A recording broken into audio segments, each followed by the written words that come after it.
try to get the police come out there though, and essentially she wanted basically this motherfucker to get fucked up. Right. There. Thank God that wasn't she the one screaming, "He's hurting me, he's harassing me"? Right. All of this shit. And now he doesn't want to cooperate with police because he wants to be a good Christian Cooper. Right. And so I kind of want to get your thoughts just on it. Okay, should we honor his right to go ahead and, I don't know, his right to go ahead and to not have to cooperate with police if he doesn't want to, if he doesn't want to go ahead and press charges or anything though? Or is this situation, in your opinion, bigger than him? Chuck, Pete, I'll go ahead and I'll give my thoughts. I mean, you know, he can do whatever the fuck he wants to do. Okay. I mean, and but to answer your question, I think it is much bigger than him. But he's not approaching it that way, right? Uh-huh. He's looking at it as this. He's looking at it as an isolated situation, and not really knowing by him forgiving Karen, or whatever her fucking name is, that he's contributing to the continual racism that's displayed, or the white privilege, quote unquote, that's displayed by white people. Okay. Right. He's like just like the what our brother Botham Jean in down in Dallas, where the judge came down off the podium to hug the killer. Right. That's fucking crazy. Who the fuck? What judge does that? Right. The judge stepped down off her podium and gave the killer a hug. Bro, we're mentally fucked, bro. Like, no bullshit. Like, let me not sugarcoat it. We are mentally fucked, and it's so deep that we don't even realize it. Right. And we're using Christianity as an excuse or as a reason. Mm. Right? Oh, that's what the Bible says. Blah, blah, blah, blah. Explain. First, I want to try and be as respectful as possible because I have family members who are Christian. Mm. But if you still believe that Christianity shit, I'm sorry. That like, just read it. It's right there in the Bible. Yo, Chuck said I had to be mindful of my peoples because you know they're but if you still believe in that shit, yo, I'm sorry, bro. That was ill. And what's crazy is because Pete, no bullshit. 10 years ago, yeah, I would not be saying 10 years ago. 10 years ago, I wasn't drinking, I wasn't smoking, I wasn't listening to rap music. Bro, I was in church 4 days a week. Yeah. Know what I mean? So, and I wouldn't read anything any book that was written by a non-Christian, I wouldn't touch. Right. Bro, like I was so damn programmed, shit was crazy. Right. And then I started reading and doing research, and like, yo, this shit is bananas, it's nuts. And so when it comes to the concept of forgiveness, in the Bible, when they were hanging Jesus to the cross, what did Jesus do? He forgive them for they know not what they do. Really? But what did God do? He said plagues. Yeah. I'm rolling with Dad. Right. Yeah.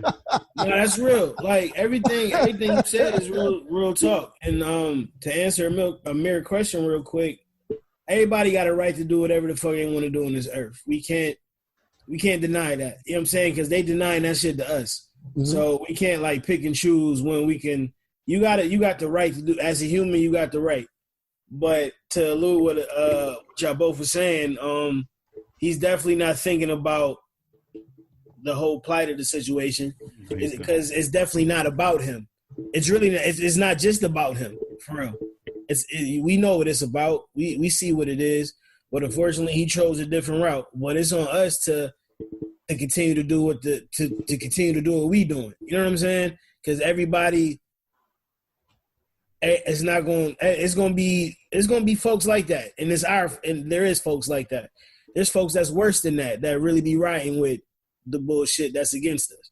You know what I'm saying? So we still got to continue to do what we got to do, and fuck Aaron, Karen, Amy, whatever. If you really out to like destroy my life over my skin, like that man could have died. You know what I'm saying? Right. And maybe one day he'll realize that. But until then, I'm gonna keep speaking on it. I know y'all gonna keep speaking on it, and it is what it is. I find it ironic that his name is Christian and that he did what most black Christians would do. I also think that this was staged. I think the whole thing. I got my thoughts on that too, bro. Was for him to be out there. Yep. They had him out there, do that or whatever, though, and then be an example of what they want Negroes to keep doing. Mm-hmm. It's just that we're not with the shits like we used to. We're not with it. You know what I'm saying? Though you can't fool us the way you used to maybe fool us a long time ago. We're not with it. I mean, let's just be honest, though. Shit. Nobody's been to church in the last 4 months, really. Outside, maybe they got the little pull-up joints or whatever, though, but church is closed.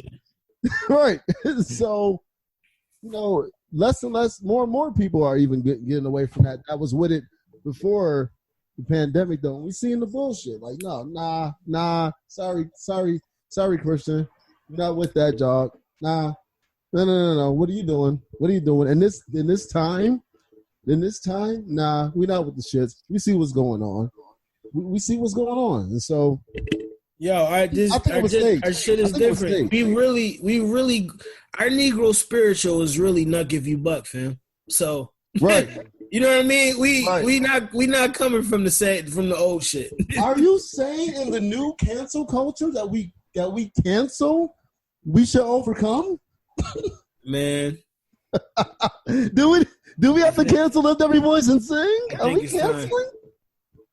Are we canceling those songs? I banged with Lift Every Voice and Sing. Now that was dope, but the We Shall Overcome, yeah, we can. You know what I'm saying? Luck If You Buck is the Negro spiritual, fam. We Shall Overcome is very moist. A little bit. And it's going to get into a topic that I kind of want to talk about. But I want to get into this though real quick though before I get into that though. But that whole idea of us begging. But I want to get into this. I want to get into this real quick though because this really caught my attention though. You know what I'm saying though. I see a lot of these athletes coming out of high school going to HBCUs, and we've talked about it before though. But even though you had, I think it was like the number one or the top three athletes said he wants to go to a HBCU. I think it was Howard, matter of fact. And you have another football player. That was a basketball player and a football player that wants to go. But LeBron James' son. And we know the attention that he's going to get what college he wants to go to. I know he's been talking about Kansas and other colleges, though, but they're saying that one of the colleges that's top on his list is North Carolina Central as a landing spot for him to go to college, though. What, just your thoughts on that? What would be the impact for someone like him to go to an HBCU? What do y'all, you know what I'm saying? What are your overall thoughts on it? Period. That's definitely major. I mean, right. LeBron James, I mean, you know what it is. It's definitely a major move if someone like him were to do it. It's cool. I just hope it leads to what it's supposed to lead to and not just lead to optics and, oh, yeah, let's everybody go broke in the black college. You know what I'm saying? What's the money? Where the money going? Are we going to put it back into the community? Are we going, is it more than just education with jobs afterwards? You know what I'm saying? Right. The program afterwards. Things of that nature. That's my thing because I got my whole qualms about college and all that in the first place. So, you know what I'm saying? But it's a dope move if it was to happen. If it's more than just talk, I commend it. And let's see what type of change and steps we can push forward if this move is made. Because I would love to see kind of like say for instance, we had the Negro Leagues, right? Yeah. And with the Negro Leagues, I would have loved to see though not us integrate into the Negro Leagues, but have the Negro Leagues have to face against us. Mm-hmm. Face against the Satchel Pages, face against Josh Gibson and these people instead of having them join Jackie Robinson instead of having them join Major League Baseball.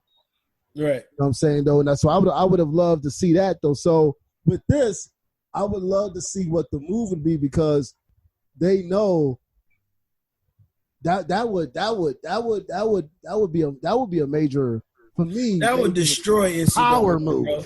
That would destroy. If all the dope black kids went to black colleges, they would find some rule to make up where they couldn't play elite colleges, bro.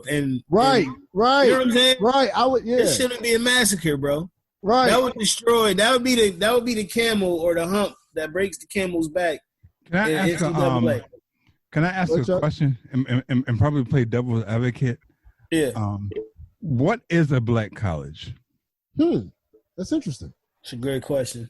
Because, okay, so I went to Morgan, which is considered a HBCU, right? Yeah.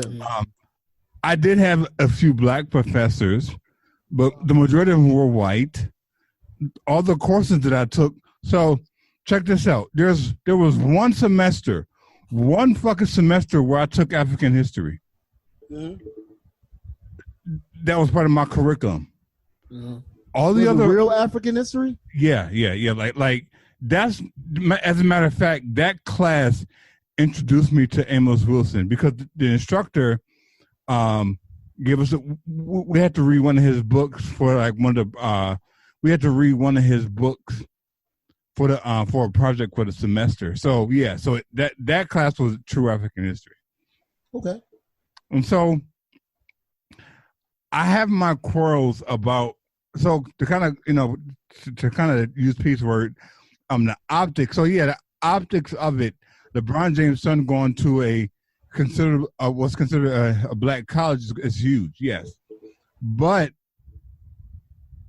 me personally, this question is like, what is a black college? Like, honestly, bro, like I don't even believe in HBCUs. And when I say I don't believe in HBCUs, I don't think that there is a HBCU that's actually an HBCU, meaning the majority of staff is black. The majority of students are black.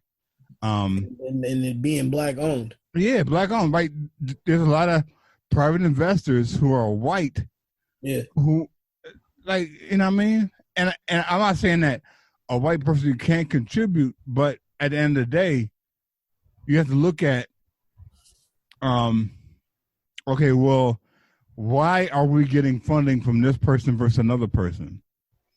Why is this person funding us and why is this black person not funding us? Like, for example, Shaquille O'Neal, this nigga buying up all the pieces of the Papa John's. How come he hasn't invested into an HBCU? I'm not saying he hasn't, but the news was out there.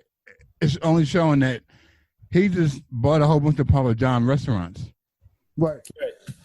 And I have no problem with that. Get your bread. You do your thing, right? Yeah, that's a good move, right? You retired NBA player who's making moves. That's awesome. The racist Papa John's, right? Oh yeah, that is true. Yeah. But Chuck, that's a great point because I don't know, Amir, you want to chime in? I just want to say this real quick. That's why I had I'm skeptical about all these moves. You know what I'm saying? It's just kind of like the prison reform thing, right? Like you see, Hov did the move with the NFL and Meek and all them, and they're making prison reform change and this, that, and the third, and which is cool. Like I get all of that, but it's kind of like school is the pipeline of that, right? It seemed like to me a lot of prison reform, a lot of let's do this in the school, like that get pushed more than like actual programs, like an after school program, like music programs, like the programs we used to have growing up. You know what I'm saying? We went to the Moot Center, the Fruit Belt Center, shit like that. They had music programs, creative programs, and stuff that kids that really don't rock with inside of a classroom could go to another room and handle